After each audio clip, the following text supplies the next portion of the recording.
రుణమాఫీపై మంత్రి కోమటిరెడ్డి వెంకటరెడ్డి కీలక వ్యాఖ్యలు చేశారు. ఇప్పటి వరకు 17,000 కోట్లకు పైగా రుణమాఫీ చేశామని కోమటిరెడ్డి చెప్పారు. వారం 10 రోజుల్లో మిగిలిన 13,000 కోట్లకు పైగా మాఫీ చేస్తామన్నారు. బీఆర్ఎస్ పని ఖతమైందని, త్వరలోనే బీజేపీలో విలీనం అవుతుందని జోస్యం చెప్పారు కోమటిరెడ్డి.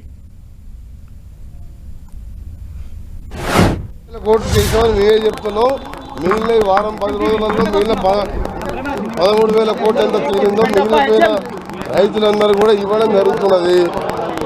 ఎవరి మాటలు 9 స్థానాలలో 3వ స్థానం 7 స్థానాల్లో డిపాజిట్ పోయిన పార్టీ నాయకులు మాట్లాడే మాటల మీద మేము మాట్లాడడం కూడా మాకు ఇన్సల్ట్. అది ఆ పార్టీ చచ్చిపోయింది. బీఆర్ఎస్ అనే పార్టీ 9 స్థానాల్లో 3వ స్థానం 7 స్థానాలు డిపాజిట్ పోయింది. మీకు ఒక స్టోరీ చెప్తున్నా. మీకు ఒక ఎగ్జాంపుల్ ఎవరు చెప్పలే. మా నాయకులు 2018 ఎన్నికల్లో ఆయనకి 88 సీట్లు వచ్చి మాకు 19 సీట్లకే పరిమితమైనాం.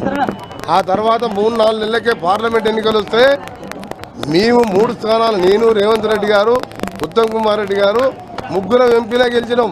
ప్రచారం చేయకుండా ఇవాళ 10 ఏళ్ళ అధికారంలో ఉండి 16 స్థానాల్లో గుండు సున్నాలాగా ఉండి అసలు పార్టీనే మూసుకునే దశలో బీజేపీలో విలీనం అవ్వడానికి అన్ని చర్యలు అన్ని డిస్కషన్స్ అయిపోయినట్టు మాకు అందరికీ తెలుసు. ముఖ్యమంత్రిలాగా మొత్తం రాజ్యం వెళ్ళిన ఆయనే యువరాజు.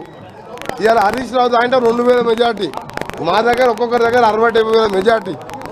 ఒక్క సీటు గెలవలేని పార్టీ అవసరమా మనకి? టీఆర్ఎస్ ఇప్పుడు బీఆర్ఎస్ అవసరమా మనకి? ఇప్పుడు అందుకే బీఆర్ఎస్ గురించి మాట్లాడే అవసరమా? బీజేపీ బీఆర్ఎస్ మెర్జ్ అయిపోయింది కాబట్టి మన ఎన్నికలు 18,000